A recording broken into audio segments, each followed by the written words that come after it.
మహిమ యేసయ్యా. నీ బంగారు పాదములకై నీ కొందనాలు స్తుతించుకోవా. నీ ఉచితమైన కృపను బట్టి దాన్ని బట్టి ప్రార్థిస్తున్నాం తండ్రి.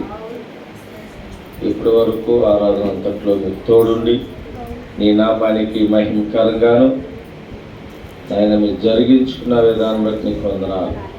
వాక్య భాగంలోకి వెళ్తుండగా వాక్యంలోని మర్మాలను మూలార్థాలను నాకు మాకు తెలియచేయండి.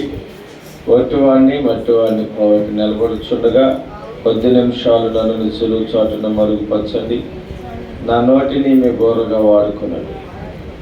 మీరు చెప్పి ఉన్నావు ప్రభా, నిలబడి వారు మాత్రం మీరు కానీ మాట్లాడేది మీరు కాదు. ఆయా గడియల్లో పరిశుద్ధాత్మ దేవుడు మాట్లాడతారని చెప్పుకుంటున్నావా. పరిశుద్ధాత్మ దేవ మీరే నాతో మాతో మీరు మాట్లాడండి. మా అందరికీ వినగలిగిన చెవులు గ్రహించుకునే హృదయము నాకు మాకు దయచేయండి. ఆయన నిద్రాత్మల వ్యతిరేకతను తిరుగుబాటు సవాళ్ళు ప్రతి ఒక్క యాంటీ స్పిరిట్ని మీరు బంధించండి. మీ ఆత్మని స్థానంలో కుమరింప చేసి నాతో మాతో మీరు మాట్లాడండి. ఎత్తబడిన వాటికి మరో నీరు కట్టి ఫలింపదయచేసి మన హృదయాలకు సెల్పినటువంటి వర్తమానము సూటిగా తేటగా నాతో మాతో మీరే మాట్లాడి బలపరచండి. మైక్ ద్వారా వింటున్న వారికి కూడా నాయన మీరు వినగలిగిన చెవులు గ్రహించుకున్న వారికి కూడా దయచేసి నీ కృపలో తోడుగా ఉంచున్నాను. యేసుక్రీస్తు నామంలో అడిగి వేడుకుంటున్నాను తండ్రి, ఆమేన్. మంచిదండి, మీ అందరికి వందనాలు. మనందరం కూర్చున్నట్లయితే మన పరిశుద్ధ గ్రంథం నుంచి ప్రసంగి గ్రంథము 5వ అధ్యాయము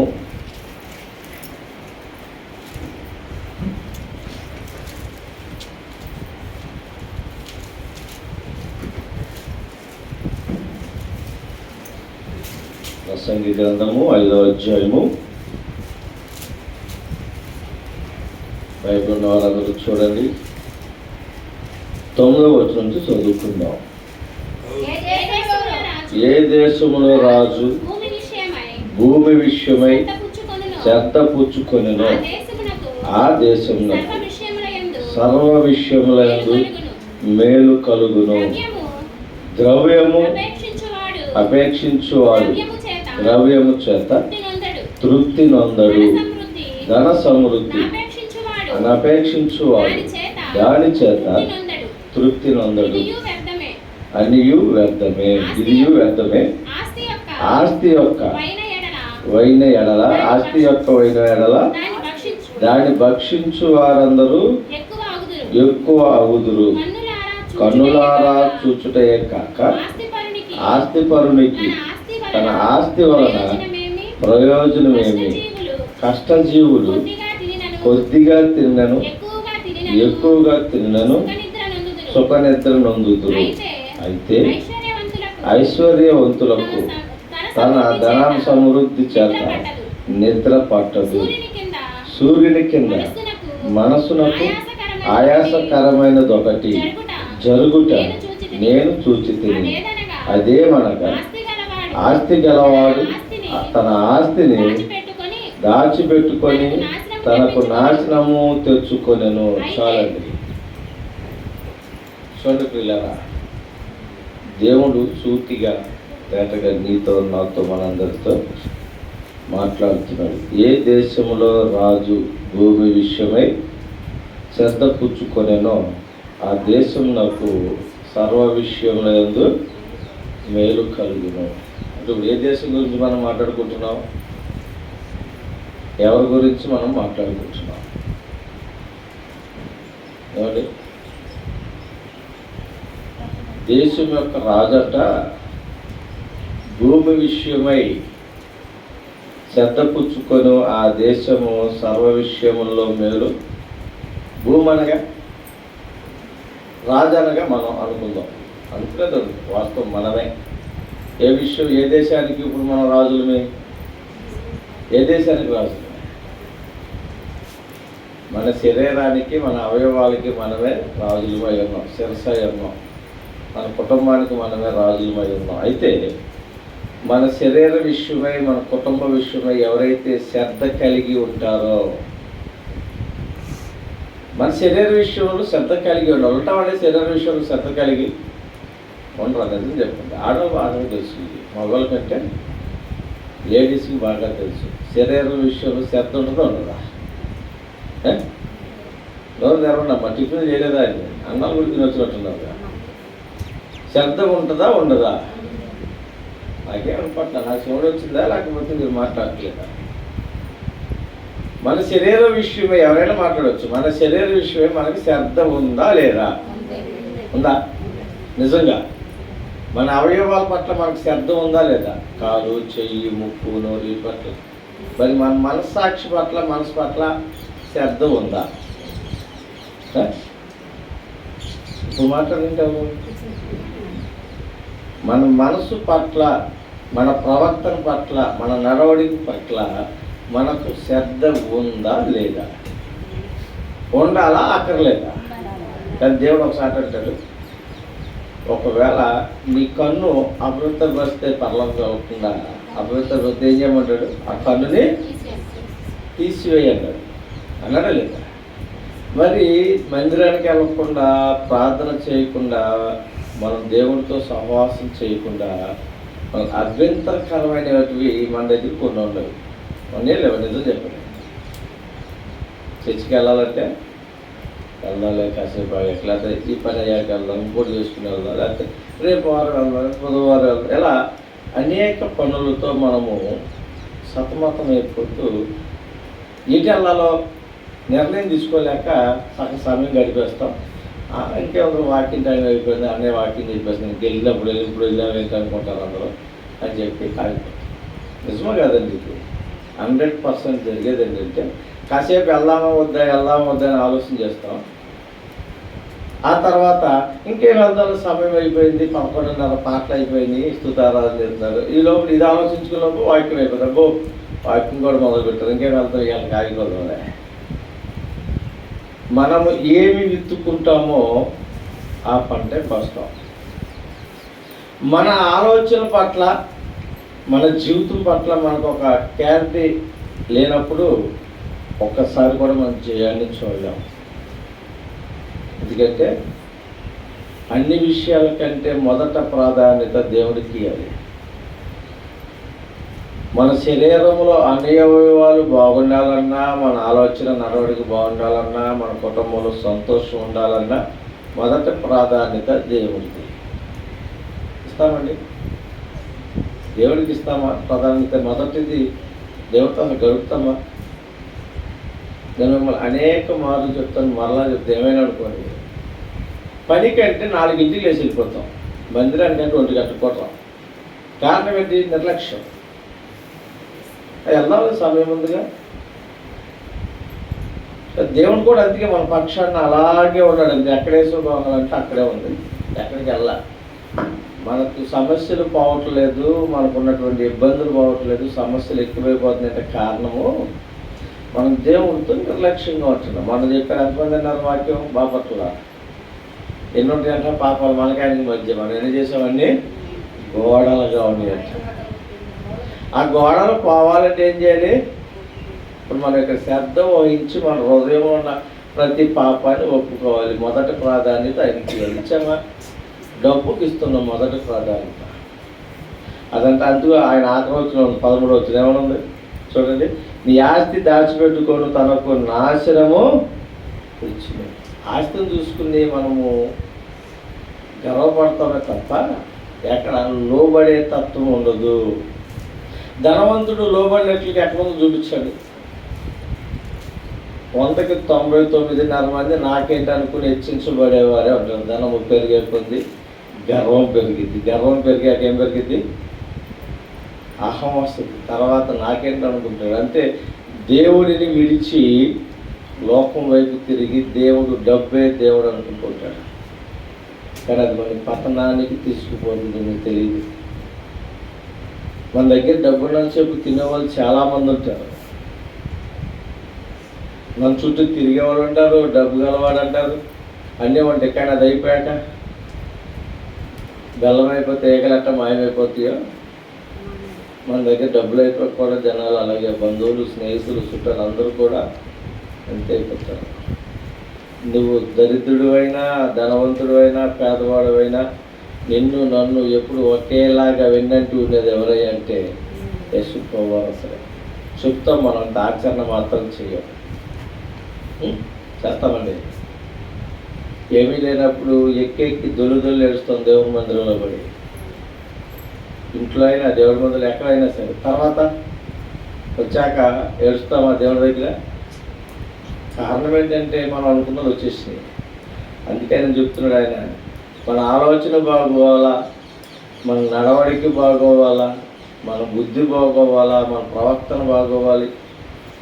సమస్తము మీద ఆయనకి అధికారం ఇవ్వాలి. మొదట ఆయన అధికారిగా మనం ఎప్పుడైతే ఒప్పుకుంటామో మనం సమస్తము చేయగలుగుతాం, జయించగలుగుతాం. మనం జయించలేకపోవడం కారణం ఏంటంటే ఆయనకి అధికారం ఇట్లా. పనికి వెళ్ళేటప్పుడు మేస్త్రికి ఇస్తావు అధికారం, నువ్వు ఎప్పుడు రమ్మంటే అప్పుడు వస్తా అన్నట్టు. మీరు నాట్లకి వెళ్తారు కదా, కోతలకి నాట్లకి వెళ్ళినప్పుడు మేస్త్రి చెప్పింది 5ంటికి వెళ్ళాలి, వస్తే నాటాలి. వస్తావమ్మా, నువ్వు 2ంటికి రమ్మంటే 2ంటికి వస్తావా?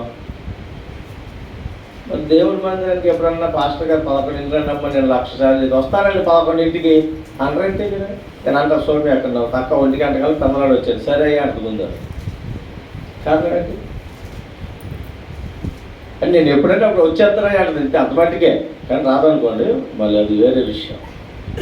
వాళ్ళు వచ్చిందంటే వచ్చేసింది అనుకున్నాను. అదే ఏ బ్యాంకు మేనేజరు 11 గంటలకల్లా నువ్వు బ్యాంకుకి రాకపోతే నేను ఒప్పుకోను, లేదా లోన్ రాయనంటే 11:30 గంటల నిజంగా చెప్తాను. బ్యాంకు తీయక ముందు మెట్లు కూడా కూర్చుంటాం. కానీ ఆ బ్యాంకు లోన్ నీకు రావాలంటే ఆ మేనేజర్కి ఆలోచన కలిగించాల్సింది ఆయన,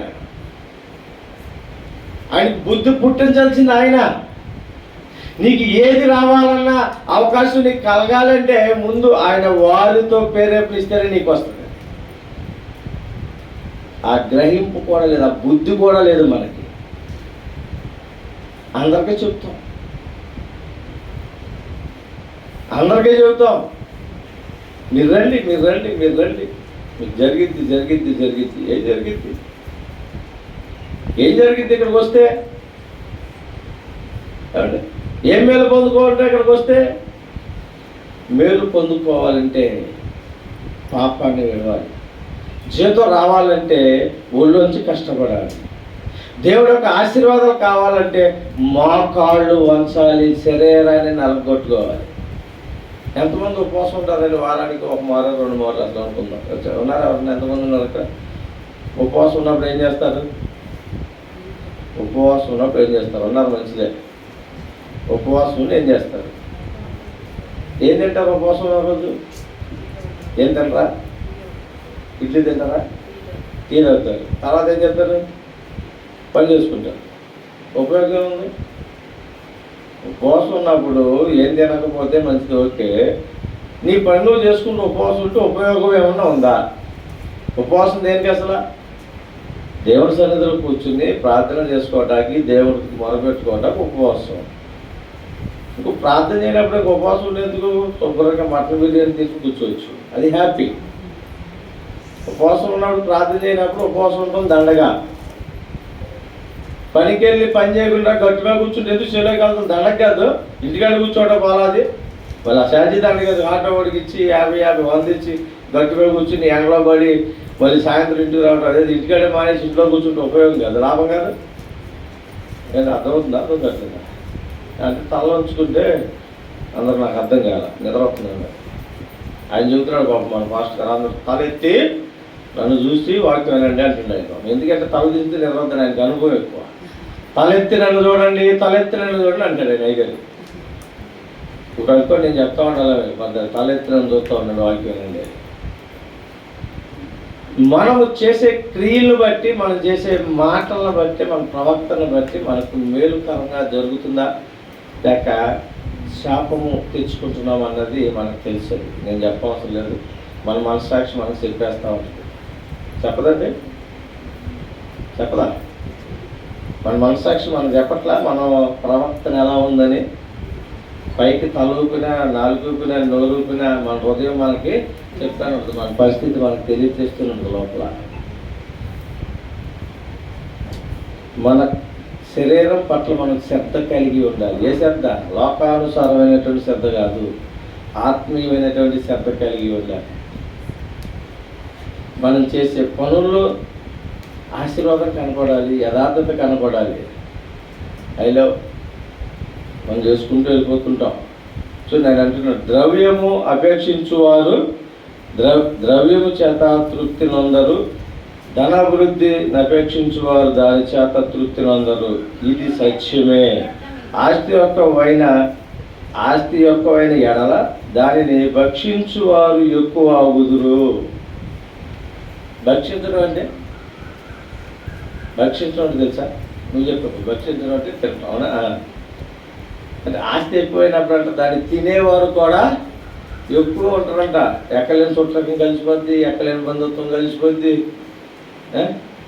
మనకి ఎవరన్నా ఒకరు కొంచెం బాగా ఆస్తి గెలవాడు ఉన్నాడు అనుకోండి, పక్క ఊరు వెళ్ళామనుకో, పేరు గెలవాడు ఉన్నప్పుడు మనకి అక్కడికి వెళ్తే ఏం చెప్తాం? ఇక్కడికి వెళ్తే మనం వాడి ఇంటికి వెళ్ళాడు, మనల్ని ఆ ఇంటికి కూడా రానిది మనల్ని.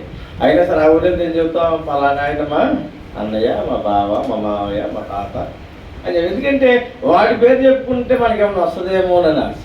కానీ అంతకంటే నిత్యము సింహాసనుడై ఉన్నాడు అక్కడ ఆకాశం. ఆయన దగ్గర ఘనత పొందుకుంటే, ఆయనని మనం ముందు పెట్టుకుంటే ఎక్కడికి వెళ్ళినా జయమే. ఆయన మనతో ఉంటే, ఈ లోకానుసారమైనటువంటి వారు ఉంటే మనకు జయం కాదండి, ఇది తాత్కాలికమైనదే. ఆయన్ని మనం ముందు పెట్టుకుంటే ఏ స్థలంకి వెళ్ళినా, ఏ ప్లేస్కి వెళ్ళినా మొదట జయమే ఉంటుంది, ఆశీర్వాదం ఉంటుంది, దీవెన ఉంటుంది, ఘనత ఉంటుంది. అక్కడ ఒకప్పుడు నేను మా ఊళ్ళో ఉన్నప్పుడు నేను తిట్టుకోలేదు, చీయడవాళ్ళు ఎందుకు బతుకుతున్నారు అనేవాళ్ళు. మరి అదే ఈరోజు వెళ్తాను నేను నా దేవుడిని ముందు పెట్టుకుని, నన్ను చీ అనేవాడు ఎవడు కనపడ్డా అట్లా. కూర్చోయ్యా అంటారు, ఎప్పుడు వచ్చారు అంటారు, ప్రార్థన చేయండి అంటారు. కారణం ఏంటి? నాదా గొప్పదనం. నా ముందు ఎవరున్నారు? యేసయ్య ఉన్నాడు. నేను ఆయన వెనకుండా అంతే. నా ముందు నడిపేది ఆయన, నన్ను నడిపించేది ఆయన. మీరు అనవచ్చు, ఆయన మీ ముందు ఉంటే మీకు ఇన్ని బాధలు కష్టాలు ఎందుకంటే అని. ఆయనే చెప్పి నన్ను వెంబడించే వాళ్ళకి శ్రమే ఇస్తానన్నాడు. ఇక్కడ కాదు సంతోషం, అక్కడ ఉంది ధనం. ఆ రాజ్యంలో దాచుకుంటున్నాం. ఎక్కడిది ఎప్పుడైనా ఇవ్వబడేది 100 కోట్లు ఇక్కడ సంపాదించిన ఇక్కడ వదిలేసి వెళ్తాం, కానీ ఎవడు పట్టుకెళ్ళాడు. అది సత్యం, జగమెరిగిన సత్యం. మరి దేనికి ఇక్కడ విడవబడే దానికోసం పోకలాడుతున్నాం? అసలైన పునాదులు అక్కడ ఉన్నాయి, అసలైనటువంటి స్థలాలు అక్కడ ఉన్నాయి. ఆయన అంటున్నాడు, మనం మీకంటే ముందు నేను నా తండ్రి రాజ్యం వెళ్తాను, అక్కడ మీకోసము స్థలాలను సిద్ధపరుస్తాకి వెళ్తున్నాను, ఏర్పాటు చేస్తాను, మీరు త్వరగా వచ్చి మిమ్మల్ని తీసుకుని వెళ్తాను, అక్కడ మీకోసము స్థలాలను సిద్ధపరుస్తాకి వెళ్ళాను. తండ్రి ఏదో కోయిటలోనో లేకపోతే అమెరికాలోనో సంపాదిస్తుంటే తల్లి ఇక్కడ పిల్లలకు చెప్తాడు, దేని మమ్మీ డాడీ రాదు, ఎక్కడా డాడీ ఎక్కడ అంటే, అయ్యా మీకోసం అక్కడెక్కడ ఒకటి కష్టపడి మిమ్మల్ని ఇక్కడికి పంపిస్తుంటే మేము డబ్బులు మిమ్మల్ని పెంచుతున్నాం, అయ్యా మీకోసం అక్కడ కష్టపడుతున్నాడు, మీకోసం ఆహారీసులు నిద్ర లేక కష్టపడుతున్నాడు అని చెప్తుంది. మరి మన కొరకు ఆయన ఎన్ని దెబ్బలు తిన్నాడు, ఎంత శ్రమ పడ్డాడు, ఎంత బాధించబడ్డాడు. ఈరోజు నా జ్ఞాపకం చేసుకుంటామా?